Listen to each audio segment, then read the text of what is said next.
Fala galera, beleza? Eu sou Marquinhos de Urso aqui do canal de Urso Dicas Automotivas. Cara, eu vou dar uma dica hoje pra vocês sobre motor de partida, tá? Tá fazendo ruído aí. Eu vou explicar pra você que tá aí do outro lado o que vocês têm que fazer aí, tá bom? Antes de começar, não se esqueça, aperta o coração, segue a gente, compartilha, se inscreve no canal, deixa o like, comenta aí pra dar aquela moral aí, fortalecida no canal aqui. Valeu? Então vem comigo que eu vou te mostrar.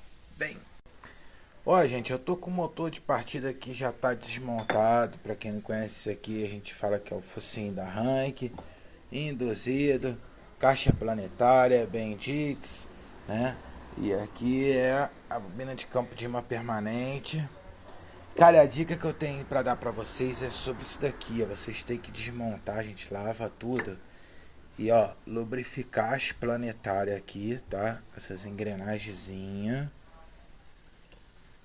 E aí outra coisa que é o mais importante, vocês têm que colocar óleo aqui, ó, e lubrificar esse eixo, tá? Ó.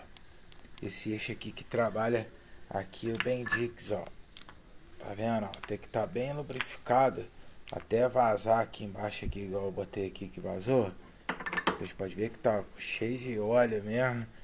Que é pra quê? Pra poder lubrificar esse eixo, senão ele começa a prender e aí dá problema aí. Na hora de dar partida, vocês vão se enganar e achar às vezes que é o automático que tá ruim. Mas às vezes é falta de lubrificação e prende, tá? Pode fazer com que o arranque fique girando direto e queima o induzido, queima tudo. Ou às vezes ele não consegue atracar, né? Porque tá muito cheio de sujeira aqui dentro.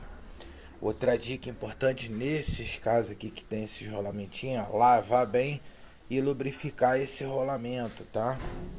Aqui no pistãozinho do automático, vocês limpam bem. Eu costumo botar WD, né? Aquele micro óleozinho spray aí.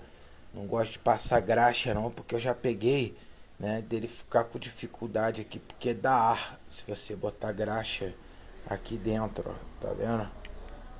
E é isso daí, gente. Todas essas partes móveis ali tem que ser lavado, bem lavadinho. Pode lavar com gasolina, tá? Não tem problema. E depois você tem que lubrificar tudo com graxa, com óleo, tudo direitinho, para que esse arranque ele trabalhe, né, leve aí, trabalhe solto essas partes móveis aí e bem lubrificado, tá bom?